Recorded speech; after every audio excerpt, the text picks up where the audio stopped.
दाऊदतम channel पर आपका फिर से स्वागत है। भूगोल की श्रृंखला में आज हम चैप्टर लेकर चलेंगे तीसरा। कौन सा चैप्टर है? तीसरा। इस तीसरे चैप्टर में आप देखेंगे भारत की समुद्री सीमा। भारत की समुद्री सीमा जो आपको दिखाई दे रहा होगा, यहाँ पर आप देख सकते हैं भारत की समुद्री सीमा। ठीक है, भारत की समुद्री सीमा यहाँ पर। इससे पहले हमने आपको भारत की भौगोलिक अवस्थिति पढ़ाई, उसी के साथ दूसरे चैप्टर में हमने आपको पढ़ाया भारत के द्वीप, जिसमें अंडमान निकोबार, लक्षद्वीप, आपके और भी जो तटीय द्वीप थे वो सारे हमने पढ़ाए। वहीं चैप्टर नंबर जो पहला था उसमें हमने आपको देशांतरी रेखा, भारत विश्व पटल पर कहाँ पर अवस्थित है, ठीक है, अक्षांशीय रेखा, ये सारी चीज़ पढ़ाई थी आपको। कर्क रेखा, मकर रेखा, भूमध्य रेखा, ये सारी चीज़ आपको बताई थी। आज लेके चलते हैं चैप्टर नंबर 3 है। ठीक है, चैप्टर नंबर 3 है। आप देखेंगे इसमें भारत की समुद्री सीमा। ठीक है, भारत की समुद्री सीमा आपको मैं ये मोटा मोटा बता देते हैं आपको। ये देखिए, ये समुद्र है ऐसे करके, ठीक, और ये आपका स्थल खंड है। क्या है? स्थल खंड है ये वाला क्षेत्र। ठीक है, ये स्थल है। देखो ये जो लाइन होती है, समुद्र के तट होते हैं, या गोवा, महाराष्ट्र जो भी है, वो सीधे नहीं होते, टेढ़े होते हैं। अगर इसका बड़ा विस्तार कर ले तो ऐसे करके होता तट। ठीक है, इस तट को मिलाने के लिए एक लाइन खींची जाती है, इसको बोलते हैं आधार रेखा। क्या बोलते हैं? आधार रेखा। कौन सी रेखा होती है? आधार रेखा। और इस आधार रेखा के मध्य में जो कहीं कहीं जल मिलता है, कहीं आगे ये आपका खंड निकला होता है, जमीन का हिस्सा निकला होता है, कहीं पानी होता है, तो इस वाले क्षेत्र को बोलते हैं आपका आंतरिक जल क्षेत्र। कौन सा होता है? आंतरिक जल क्षेत्र होता है।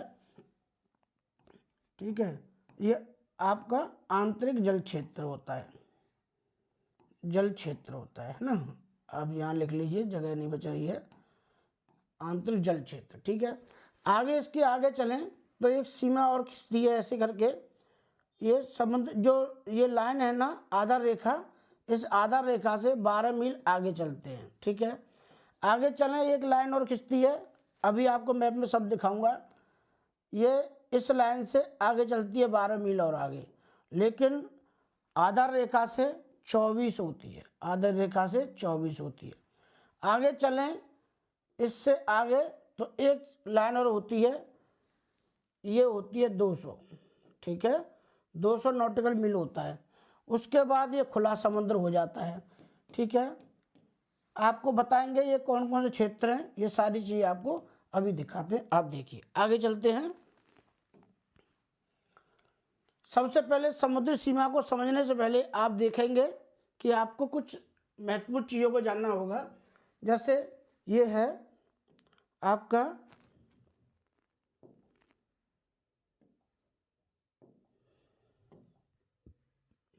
देशों की सीमा निर्धारण करने के लिए संयुक्त राष्ट्र संघ ने 1982 में, ठीक है, 1982 में क्या किया? 1982 में अनक्लोज नाम का एक संगठन बनाया।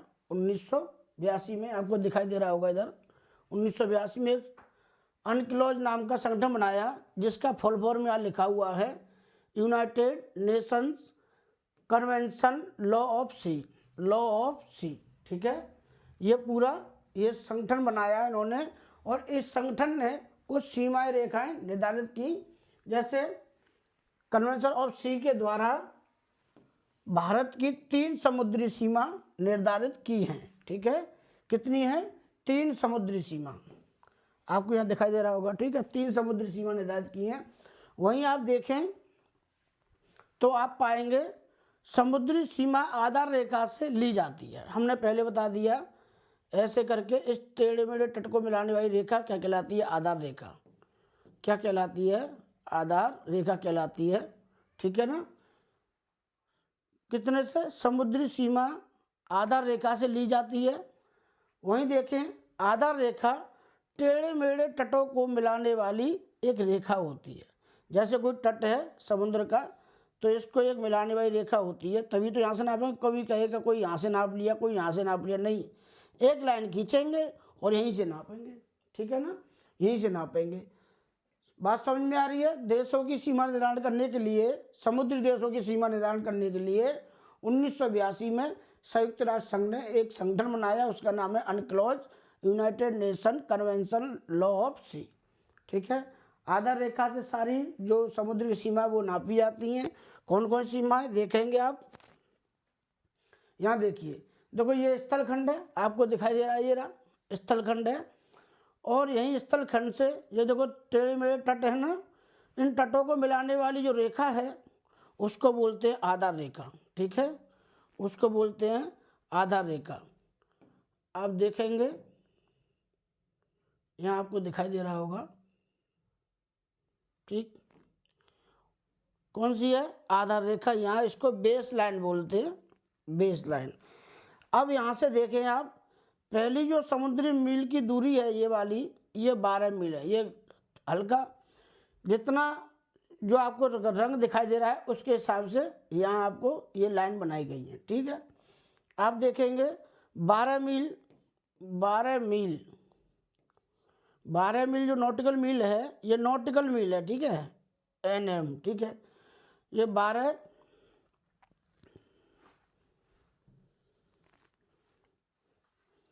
ये लाइन है आपकी 12 मील, ठीक है, 12 मील ये आपका लिखा हुआ है। इसको बोलते हैं प्रादेशिक सीमा। कौन सी सीमा बोलते हैं, प्रादेशिक सीमा, टेरिटोरियल सी, ठीक है। उसी के आगे यहाँ से और यहाँ तक जो सीमा है ये 12 नॉटिकल मील आगे है, और यहाँ से नापेंगे इस आधार रेखा से, तो ये जो सीमा है 12 ये हो गई, 12 ये हो गई, टोटल हो गई 24, टोटल हो गई 24। वहीं देखें, इस सीमा को बोलते हैं संलग्न क्षेत्र, कॉन्टिग्यूअस जोन बोलते हैं। बात समझ में आ रही है। संलग्न क्षेत्र ऐसा होता है कि इससे भी जुड़ा हुआ है और इससे भी जुड़ा हुआ है। देखो इस 12 जो प्रादेशिक सीमा है, यहाँ पे हम कुछ भी कर सकते हैं, आराम से अपने टहल सकते हैं, घूम सकते हैं, सब कुछ है, ये अपना क्षेत्र है प्रादेशिक सीमा, ठीक है, अपने प्रदेश में पड़ती है। वहीं आप देश संलग्न क्षेत्र में जाएं तो यहाँ पे हम अपनी क्या है, कोई भी अपना कारोबार खोल सकते हैं, कुछ भी काम कर सकते हैं, ये संलग्न क्षेत्र है। आगे जाएं, यहाँ से आधार रेखा से आगे चलेंगे तो 200 नॉटिकल मील, ठीक है, 200 नॉटिकल मील, इसको बोलते हैं अनन्य आर्थिक क्षेत्र, इसको बोलते हैं अनन्य आर्थिक क्षेत्र। यहाँ अपनी रिफाइनरी लगा सकते हैं, यहाँ कुछ भी कर सकते हैं, ये सब यहाँ पर नियम कानून भारत सरकार के लागू होंगे। आधार रेखा से समुद्र 200 मील नॉटिकल मील से भारत सरकार का ही हुक्म चलेगा, ठीक है। बात समझ में आ रही है मैं जो कहना चाह रहा हूँ। वहीं इस 200 नॉटिकल मील आगे चलेंगे तो ये वाला क्षेत्र है जो यहाँ से आगे जाने पर क्या है, अंतर्राष्ट्रीय सीमा लग जाती है। यहाँ कोई सा भी जहाज चला सकती है आप, कोई वो नहीं है, कोई ना कोई रोकेगा ना टोकेगा, ठीक है। पानी के जहाज चलाइए, कुछ भी किए, यहाँ लोग इतना लागू नहीं होता है। ये उच्च सी है, हाई सी मतलब बहुत लंबा सी है। उधर से ये नियम कानून के अंदर 3 सीमा होती है, पेपर में आएगा कि भारतीय समुद्री सीमा कितने प्रकार की होती है, तो 3 प्रकार की होती हैं। पहला आपका प्रादेशिक सीमा, दूसरा संलग्न क्षेत्र होता है, तीसरा अनन्य आर्थिक क्षेत्र होता है। अगर पेपर में आए कि अनक्लोज समझौता किससे संबंधित है, तो आप बताएंगे ये समुद्र सीमा निर्धारण करने से है, ठीक है ना। ये आपकी 3 सीमा है, इन 3 सीमाओं में ये सारी बात आपको समझ जाती है। और बताएं दोस्तों, ये छोटा सा टॉपिक था, ये आज का चैप्टर रहेगा, उसके साथ ही आप देखेंगे बहुत